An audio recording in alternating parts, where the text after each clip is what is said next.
হ্যাঁ ছোট, বল কি হয়েছে?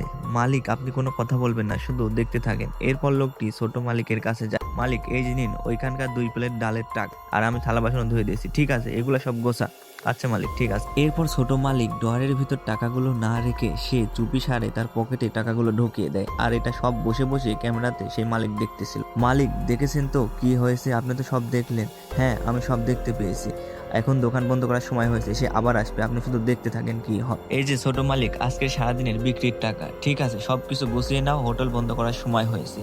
এই বলে সে আবারও ডয়ারের কাছে যায় টাকা রাখতে, কিন্তু সে ডয়ারের টাকাগুলো না রেখে আবারও সে তার পকেটে টাকাগুলো ঢুকে দেয়। আরে আমার সাথে এত বড় ধোকা! মালিক বড় সাহেবের ফোন এসেছিল, সে টাকা নিতে হোটেলে আসছে। আচ্ছা ঠিক আছে, তোমরা সব গোছাও, আমি দেখতেছি। তুমি এটা খুব ভালো কাজ করেছো যে আমাকে ভিডিও কল দিয়ে সবকিছু দেখিয়েছো। আমি ওইখানে গলার উপর সিসি ক্যামেরা লাগিয়েছিলাম, তারপরেও আমি ধরতে পারছিলাম না কিভাবে চুরিগুলো হচ্ছে। মালিক আপনি তো বুঝতেছিলেন না ও কিভাবে টাকা চুরি করে। ও হাতের ভিতরে টাকাগুলো লুকিয়ে তারপর পকেটে ঢুকিয়ে দেয়। আপনি তো ক্যামেরাতে সবকিছু দেখতে পারতেছিলেন।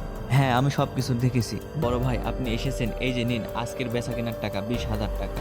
আর ওই যে 10,000 যেটা তুমি তোমার পকেটে ঢুকিয়েছো।